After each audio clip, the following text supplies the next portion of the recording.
안녕하세요. 형사증거법 1회 첫 번째 강의를 시작하도록 하겠습니다. 지난 학기에 형사소송법 강의를 들으신 분은 이 강의 포맷이 되게 익숙하실 것 같은데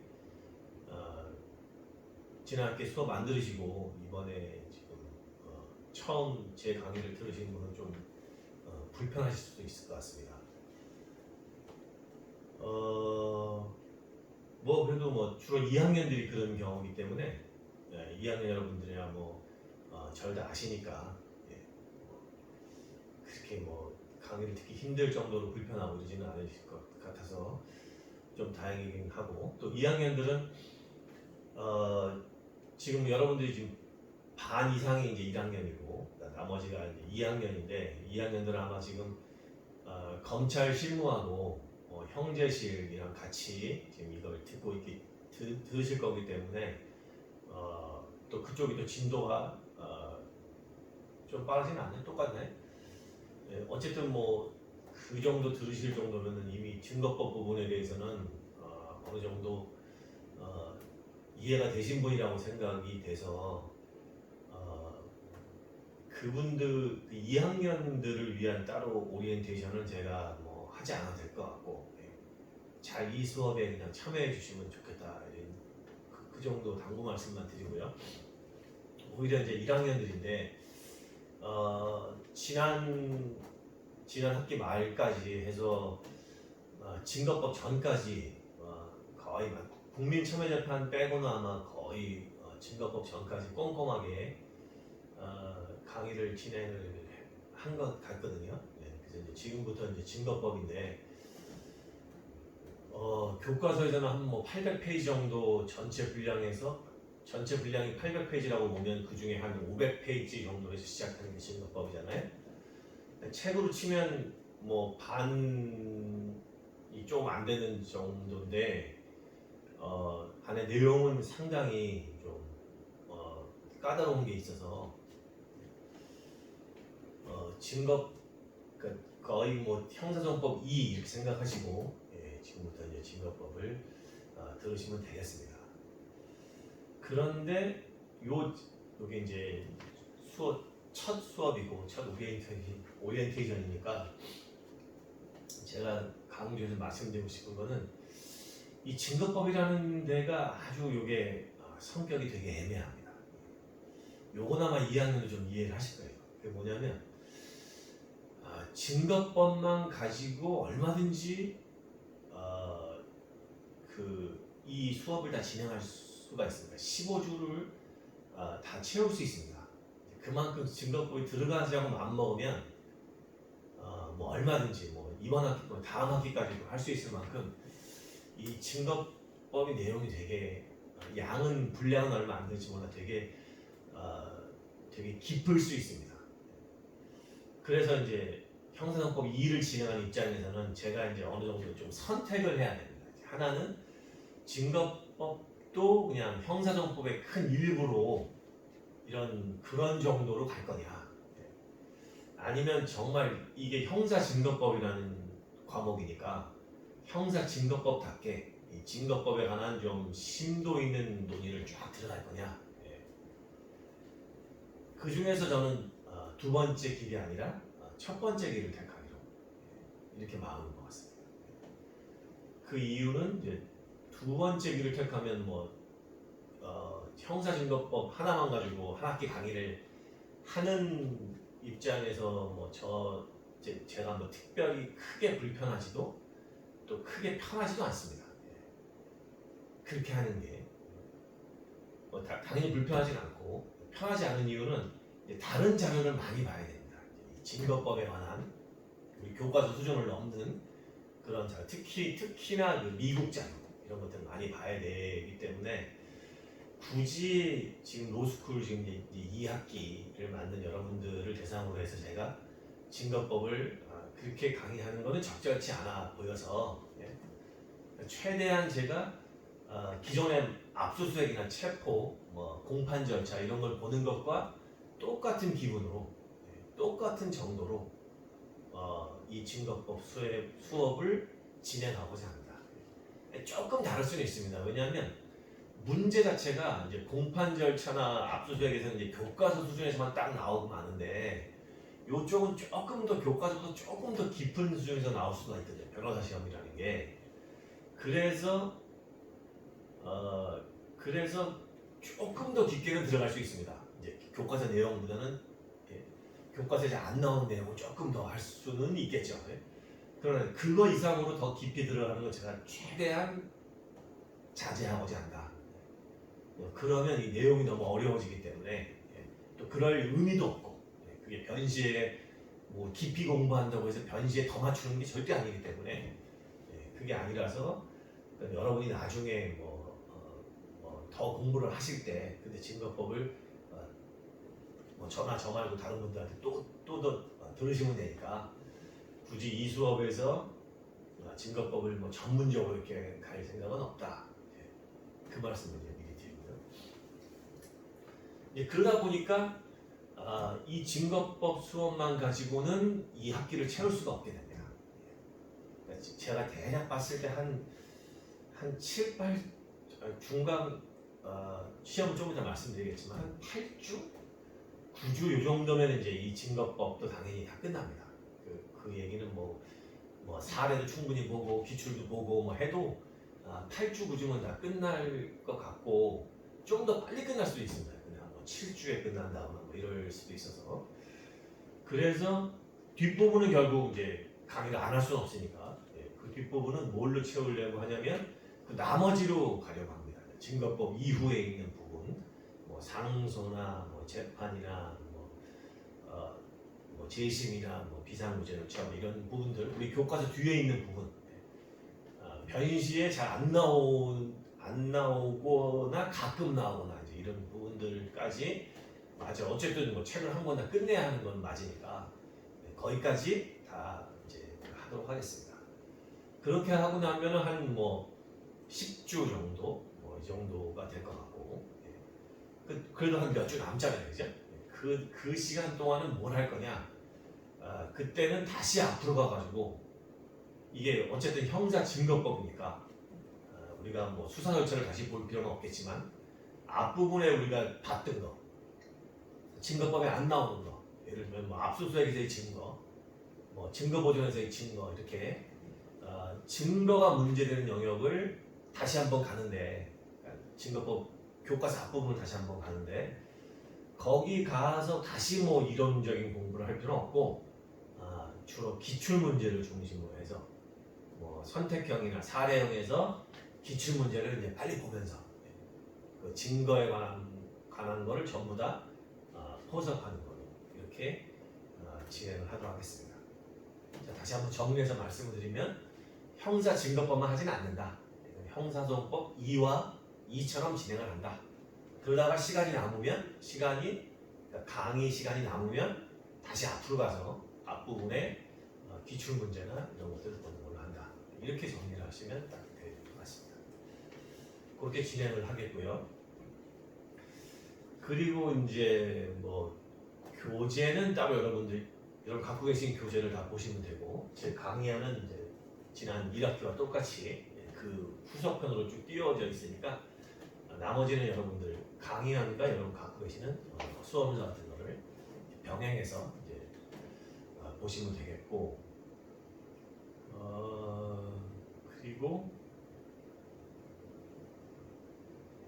시험인데 출석도 또 결국 또 이렇게 되네. 또 다시 출석도 애매하고 또 시험도 애매하게 됐는데 그래서 지금 여러분 강의 계획서에 보면 비대면 수업을 원칙으로 하고 비대면이 한 70%라고 되어 있고 나머지는 이제 30% 써놓은 이유는 시험은 대면으로 보겠다 이렇게 지금 제가 지금 현재 상황에서는 지금 8월 23일 오늘 현재 상황에서는 저는 그렇게 생각하고 있습니다. 그래서 시험은 대면으로 보고 강의는 지금처럼 이렇게 그 유튜브에 올려서 여러분들 보는 걸로 이렇게 하겠는데 대신 이제 출석이 문제가 있잖아요. 그래서 이렇게 하겠습니다. 지금 현재 계획은 1, 2, 3주 1, 2, 3주 강의를 한 다음에 1, 2, 3주 차를 모아서 4주 차에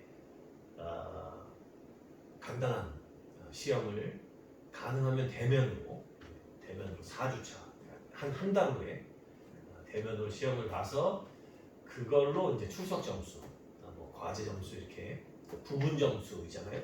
그거는 4주차에 보는 시험을 하고 그 다음에 또 한 4주 후에 8주나 9주 정도에 9주가 될지 8주가 될지 잘 모르겠습니다.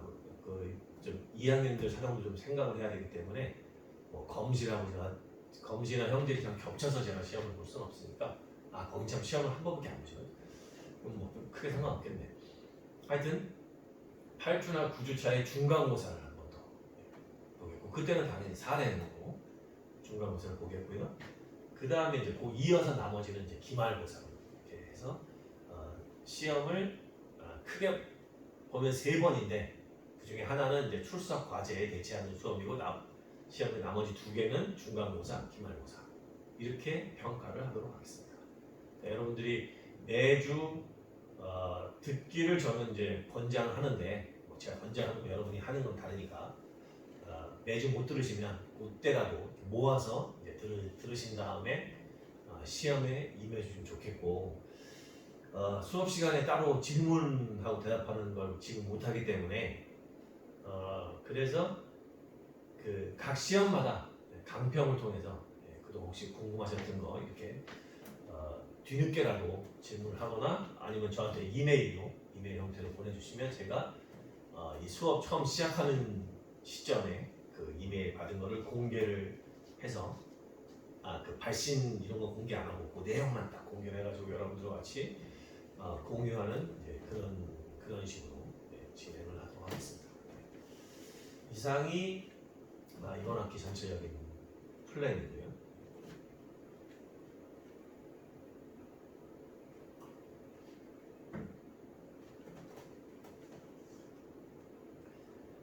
대략 한번 예상을 한번 해보면 한 3주차 동안 강의를 하고 그 다음에 이제 4주차에 시험을 보는 거기 때문에 그때는 뭐 대략 한 뭐 전문법칙의 의 정도까지 그 정도가 범위가 될 것 같고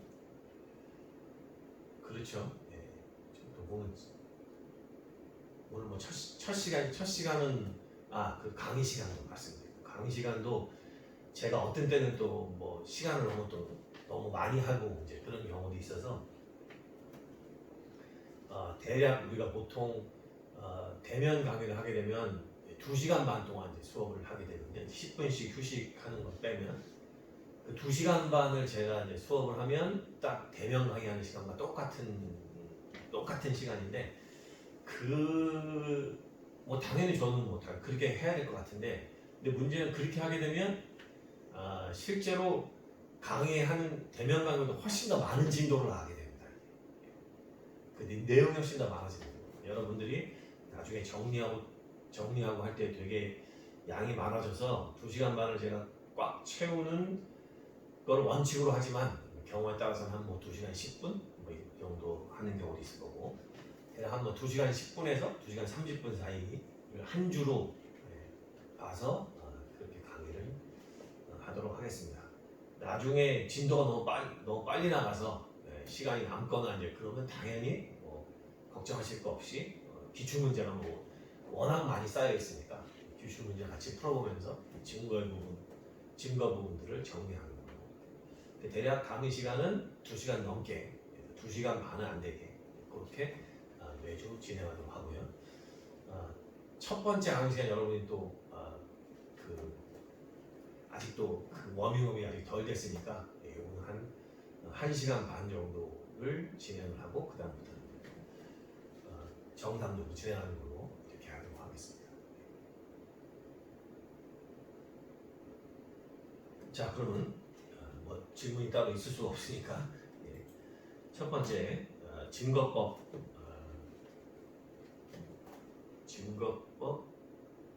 강의를 시작하도록 하겠습니다. 항상 이 크기가 문제인데 이 정도면 이번에는 좀 글씨를 좀 띄어놔가지고 아마 뭐 보시는데 특별히 지장이 없을 것 같고 바로 들어가도록 하겠습니다. 증거법, 증거의 의의와 종류. 증거란 무엇이냐? 이건 사실 제가 형사소송법 첫날부터 말씀드렸습니다. 형사소송은 수사와 증거다. 그래서 이것도 뭐 당연히 말씀드렸죠. 증거는 어떤 것들이 있다라고 하는데 이 부분 어려운 건 이제 그 용어에 익숙해지는 겁니다. 이제 증거란 무엇이냐? 우리가 보통 일상적으로 쓰는 것과 우리가 또 따로 쓰는 말들이 좀 다르기 때문에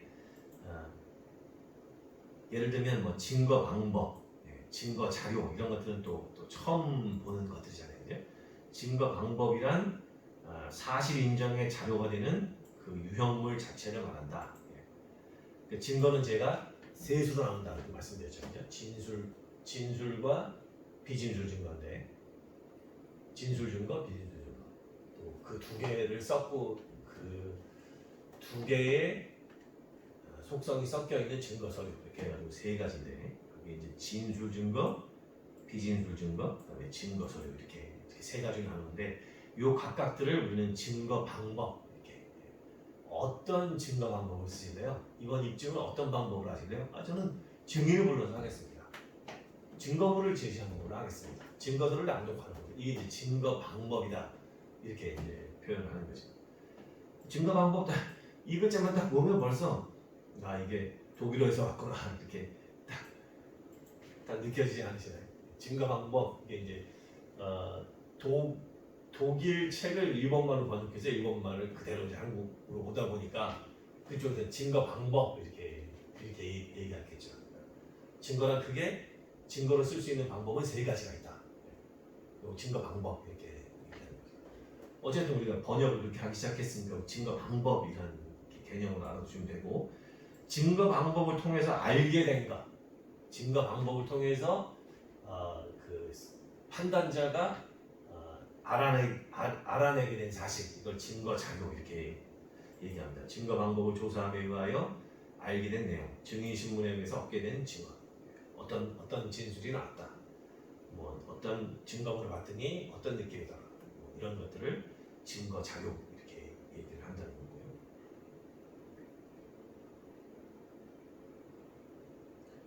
이게 이제 신광원 책도 똑같이 처음에 이게 나오죠.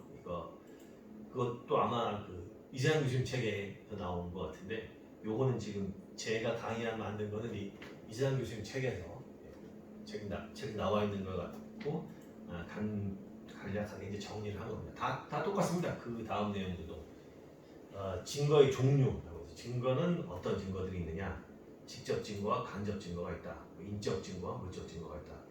여기는 의외로 중요합니다. 참 아무것도 아닌데 증거 종류가 뭐가 있냐? 증거를 이렇게 나누면 뭐 증거의 조사의 방법을 통해서 나누면 어떻게 나누고, 증거의 속성을 따라 나누면 어떻게 나누고, 증거의 출처를 따라 나누면 어떻게 나누고, 이렇게 증거를 나눠 보는데 이게 의외로 중요한 구석들이 많이 있습니다. 그런 부분들을 이 증거의 종류라고 하는 제목에서 한번 생각을 한번 해보겠습니다. 일단 첫 번째, 직접 증거가 있고 간접 증거가 있다. 네? 직접 증거는 뭐 직접 채취한 증거고, 간접 증거는 간접적으로 채취한 증거다 라고 말씀하시면 그거는 틀린 답이 됩니다. 직접 증거는 이것도 제가 지난할 때 다 설명드렸는데, 직접 증거는 뭐라고요? 직접 증거는 추론이 필요 없는 증거를 직접 증거라고 합니다. 추론이 필요 없다는 얘기는 그 증거 방법을 정확히 얘기하면 그 증거 방법을 내가 믿을지 말지, 그건 별개의 문제입니다. 증인이 거짓말을 할 수도 있고, 증거물이 뭐 오염되거나 위조된 걸 수도 있고, 증거 서류가 억지로 작성된 걸 수도 있고, 절차를 안 지켜 작성된 걸 수도 있고, 그렇게 이 증거 자체가 믿을만하다, 이 증거는 괜찮다, 이 증거가 깨끗하다, 신뢰성이 있다, 그런 평가를 빼고 얘기하는 개념입니다. 평가를 딱 빼고 어떤 증거가 있을 때 그 증거를 받아들이기만 하면 사실 인정이 끝나는 거. 그걸 직접 증거라고 합니다. 어떤 증인의 말이 있다. 그 사람이 거짓말할 수도 있죠, 물론. 하지만 거짓말 안 했다고 치고 그걸 들으면 게임이 끝나는 거. 예를 들면 자백을 했다. 내가 죽였다. 거짓말할 수도 있죠. 거짓말 아니라고 치고. 그래요? 그럼 게임 끝난 거죠. 자기가 죽였다고 하니까. 이 소송에 더 이상 의미가 없어지는 거. 이런 걸 직접 증거라고 합니다. 증인의 진술이나 자백이나 대표적인 직접 증거죠. 또 하나가 CCTV. CCTV에 범행 장면이 찍혀 있다. 그 범행 장면이 뭐 각을 잘못 둬갖고 각을 잘못 둬고 잘못 찍혀 있을 수는 있겠죠. 제대로만 찍혀 있다고 치면 그러면 그거 이상 더 이상 추론이 필요 없는 거. 그걸 믿기만 하면 그러면 얘기가 끝나는 거. 물론 이런 수도 있겠죠. 그런 영화가 있었나? 아예 범행 현장을 위조해버리는, 아예 사람이 찌르는 장면 자체를 아예 다시 재구성을 할 수 있죠. 제가 범행 현장에서 이 CCTV 현장을 그냥 잡은 게 아니고 나중에 우리가 현장을 그대로 만들어 이 범행 벌어진 날로부터 혹은 뭐 전날 상관없어요. 전날이든 뭐 훗날이든 따로 만든 다음에 피고를 갖다 놓고 비슷하게 피고 현장에 갖다 놓고 똑같이 피해자 갖다 놓고 찌르게 하는 거죠. 그 다음에 그걸 딱 찍었어요. 이것도 직접 증거냐? 이건 아니죠, 그죠? 요거는 범행 장면이 아니라 그걸 재현한 거잖아요, 그죠? 이건 일종의 재현한 거기 때문에 그 범행 장면 자체라고 볼 수는 없죠. 그래서 그 장면이 나오면 이거는 물론 판사가 실수할 수 있겠죠. 그걸 범행 장면으로 오인할 수는 있겠지. 그랬다면 그건 직접 증거가 맞습니다. 그건 오인한 직접 증거인 거고 그거 자체를 직접 증거라고 볼 수는 없죠. 여기서 말하는 직접 증거란 실제 범행 장면이 찍혀있는 CCTV를 얘기하는 겁니다. 만든 장면이 아니고 실제 범행 장면이 찍힌 직접 증거의 가장 대표적인 경우는 진술과 CCTV다. 실제 장면이다. 진술은 뭐 두 가지겠죠. 증언이거나 자백이거나. 자백은 뭐라고 합니까? 자백은 내가 죽였다. 증언은 봤다. 이렇게 하겠죠. 내가 죽였다. 죽인 걸 봤다. 이게 뭐 대표적인 그 진술 증거들이잖아요. 이렇게 세 가지가 있다. 이 세 가지를 이거 거짓말일 수 있잖아요. 본 게 못 본 건데 봤다고 그럴 수 있고, 안 죽였는데 죽였다고 그럴 수 있고. 그리고 이거는 실제 장면을 찍은 건 맞지만 이게 나중에 오염돼 있을 수도 있잖아요. 실제 장면인데 그게 잘못 처리가 되어 있다거나, 아니면 누가 나중에 그 편집을 했다거나. 그게 아니라면, 그게 아니고 요 세 가지가 진짜 이걸 내가 오케이 증거 심장을 다 해봤더니 증인도 진짜로 말하는 것 같아. 자백도 진짜인 것 같아. 이 실장은 그게 뭐 조작하고 이런 거 없어. 맞는 것 같아. 라고 생각이 딱 드는 순간 게임 끝. 더 이상 아무 의미가 없는 거죠. 이거만 딱 맞추면 게임 끝. 이게 직접 증거다.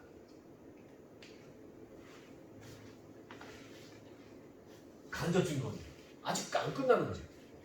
이게 설령 이런 일이 있다고 하더라도 아직 모르는 거죠. 그게 맞다고 하더라도 그것만 가지고 아직 게임이 안 끝나는 거죠. 그럼 뭐 어떻게 해야 돼? 그걸 가지고 판단을 하는 과정이 필요하다. 어떤 증거가 있다. 이거 가지고 예컨대 절도 사건인데 피고인의 지문이 남의 집에 찍혀 있다. 그것만 가지고 너 절도 범이야. 이건 안 된다는 거죠. 생각을 해봐야 되는 거죠. 그 피고인의 지문이 거기 왜 있을까? 자기 집도 아닌데. 초청받아왔나? 이렇게 뭔가 생각이 필요하다는 거죠.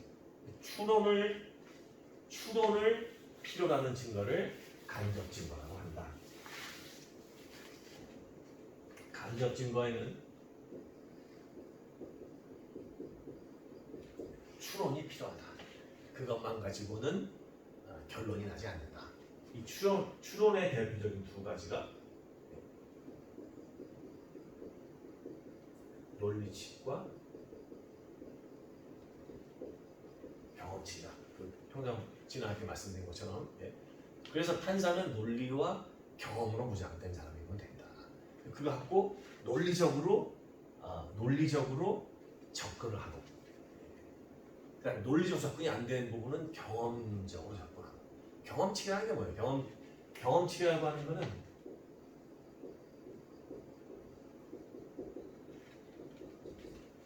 이걸 경험칙이라고 하는 거예요. 제너럴리제이션 하는 거예요.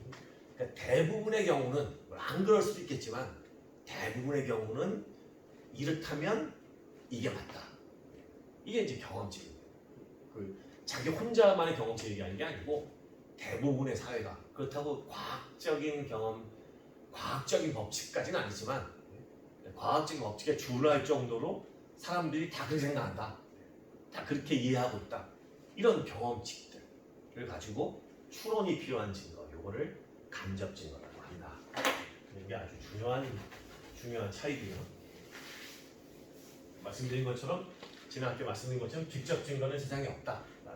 직접 증거가 있으면 재판은 굳이 길게 끌 필요가 없으니까 직접 증거 결국 증인의 신빙성 문제, 그 위조의 문제, 그것만 집중하면 되겠죠. 오래 끌 이유가 없는 거죠. 그리고 직접 증거가 있었다면 훨씬 더 사건이 빨리 끝나겠죠. 일단 자백이 있으면 간이공판절처럼 가기 때문에 훨씬 더 빨리 끝나고, 또 증언이 있으면 우리 보통 그러잖아요, 그죠? 스모킹 건이라고 하는 거예요. 확실한 증언이 있으면 이 재판이 이렇게 오래 끌 복잡할 이유가 별로 없겠죠. 세상에는 직접 증거가 별로 없다. 직접 증거로 끝난 사건이 별로 없다. 그래서 간접 증거를 많이 모아서 그것들을 가지고 우리가 많이 판단을 해보고, 그러면서 경험칙이 쌓이고, 그를 통해서 이제 형사소송의 노하우가 계속 생기는 거죠. 다른 데랑 다 비슷합니다. 의학과 법학도 큰 증거법적 관점에서는 큰 차이가 없습니다. 사람이 의학적으로 많이 의학적으로 차이가 엄청나겠지만 우리 이 재판에 있어서는 경험이라는 게 되게 중요하거든요. 그게 충분히 쌓여 있는 곳에서는 경험치가 많이 발달되어 있을 거고, 우리처럼 그 재판의 역사가 작은 곳에서는 최근에 급격하게 이제 많이 발달하고 있지만 그게 조금 쌓여 있을 거고, 그게 많이 쌓여 있는 곳에서는 재판이란 결국 그런 경험칙들을 이용해서 과거에 했던 것들을 많이 이어받고 또 새로 생각하고, 그래서 그걸 쌓여서 이제 재판을 해나가는 과정이죠. 증거법이 딱 그겁니다. 증거법이란 뭐냐? 증거에 대한 판단을 해왔던 내력들을 쫙 쓴 거죠. 그 어떤 경우에는 판례로 쌓여 있고, 어떤 경우에는 법률로 쌓여 있고, 또 아주 조금은 학설로 쌓여 있고, 그걸 다 섞으면 증거법 이렇게 되는 거죠. 하여튼 간접 증거란 그런 개념이고요. 요거는 뭐 하도 많이 설명드렸고 이제 더 이상 이제 필요 없겠죠. 인적 증거, 물적 증거, 증거 서류 이렇게 세수 나눈다. 조문이 달라서 그렇다. 하도 많이 설명드린 거라서. 자, 근데 그 중에 하나가 요게 이제 증거 서류와 증거물인 서면의 구별.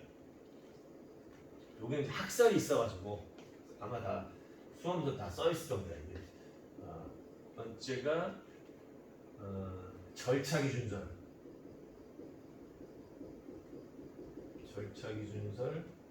2번이 내용 기준설, 3번이 작성자 기준설. 이렇게 나누는 건데, 절차 기준설은 우리 지금 그 너무 옛날 학설이라고 지금 생각하고 있죠, 그죠?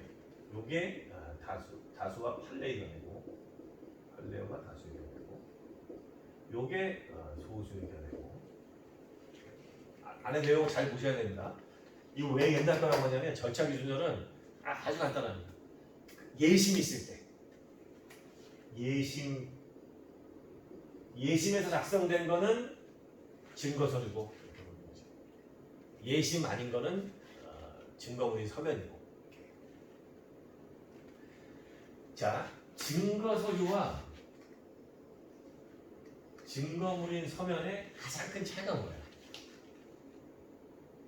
뭐 두 개 큰 차이가 있어요? 증거물인 서면이 어쨌든 증거물이기 때문에 제시를 해야 되겠죠, 그죠? 네? 제시하지만 그 안에 진술에 대해서는 그 안에 진술 증거는 어떻게 받아요? 지금 증인 나와 있는 게 아니기 때문에 신문하는 게 아니잖아요, 그죠? 그 안에 있는 내용은 진술 증거처럼 현출해야 될 거 아니에요? 그럼 어떻게 현출해요? 그러니까 그 작성 그 안에 진술자가 나와 있는 게 아니기 때문에 그 사람을 제껴놓고 자 어떤 서류가 있어요. 이게 증거물인 서면일 경우에는 한 단계 더 거치겠죠, 그죠? 이 증거물이 맞아 이거 위조한 거 아니야? 이렇게 열어보죠. 오이 뭐야 이거 이렇게 보죠. 그게 증거물인 서면이고. 그럴 필요가 없는 거. 안에 그 진술이 안에 이거 내용 겉은 보지도 않아. 어떻게 이해하시면 되냐면요. ICC 국제기구 있잖아요. 국제행정단체 있죠. 거기 가면 이제 국제적인 사건이잖아. 국제적인 사건이기 때문에 전 세계에서 그 서류들이 와요. 의견서 이래갖고 어디로 오펌에서 짜고 진짜 온단 말이야.